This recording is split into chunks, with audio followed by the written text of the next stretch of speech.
If you are in the Boys Elite or Girls Academy League, this is what I want you to be doing in order to play college soccer. I'm the college soccer guy, and I help you play college soccer. So if you're in the Boys Elite Academy or Girls Elite Academy League, this is a very good league. Okay, this is second tier for girls, probably third tier for boys, but there's an argument that it's even second tier for boys as well. It's a really competitive league. Currently, we have 2 or 3 students who just got offers as juniors playing Boys Elite Academy at the Division 3 level. So does that mean there's no opportunity for Division 1? Absolutely not. It does mean that Division 3 might be quote unquote more realistic, but also those offers may come a little bit sooner because they're from top academic schools in the case of these boys. Now, what you need to do that is different slightly from MLS Next and ECNL players is you have to understand coaches are coming to less of your showcases. That's just the deal. Now, they will still come to some of them, and they will be impressed by a lot of them, but they don't have the budget. And technically speaking, on paper,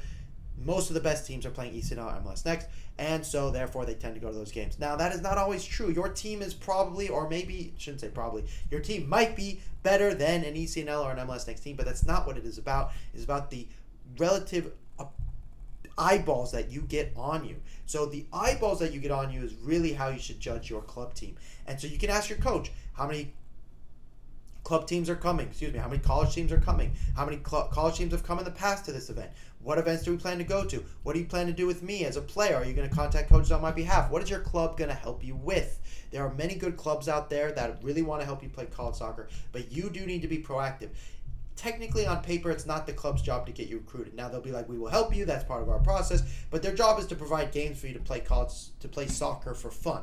Your job is to play college soccer, and so you have to be proactive. And if you're proactive, the club will often help you, or if they won't help you, which is most of the time what happens, then that's where I tend to come to play. So I can help you because I think you deserve to play college soccer if you want to know the right tools to get recruited. Once you realize that you're not going to get to go to quite as many showcases with as many events, you understand the value of reoccurring highlight videos and reoccurring ID camps. Yes, it might mean you need to go to 1 or 2 ID camps of the same team, where otherwise, if you're playing at the highest levels of MLS Next and MLS Next playoffs, you probably only have to go to 1 ID camp, but you may have to go to 2 or 3. And I know that sounds frustrating, but that is how the process works. I don't make the rules. I'm just guiding you guys through the process.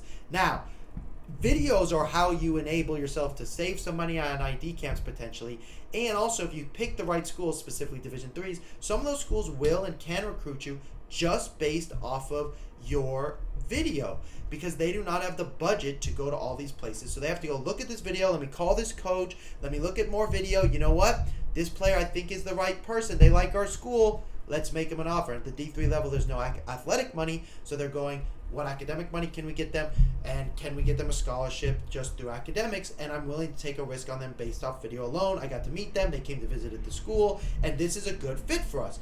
And I want you Boys Elite and Girls Elite Academies to please start with Division 3s and Division 2s, only for 2 reasons. One, when you start this recruiting process, if you just go after your top schools, you don't get any response, then you're like, what do I do? And you end up stuck and you end up nowhere. Where if instead you start with slightly smaller and work your way up, you'll have a much more likely chance of getting recruited through the process.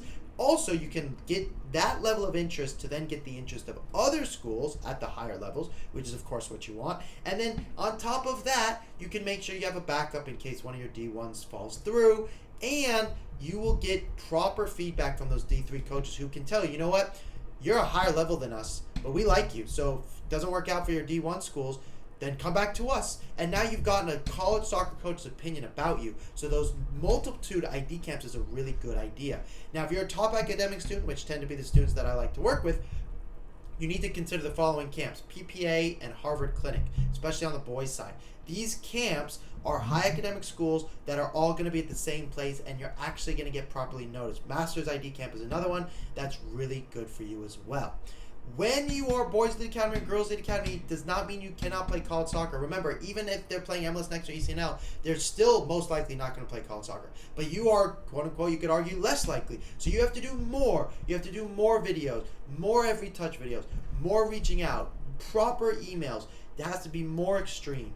If you want help to make sure if you're going to go do this process to do it correctly, hopefully the first time around, that's what I'd love to help you with. If not me, I hope you find somebody else because it's really helpful when you have an expert through this process. I'm the college soccer guy. I help you play college soccer. If you'd like more help, schedule a call, links below, and I'll talk to you all soon.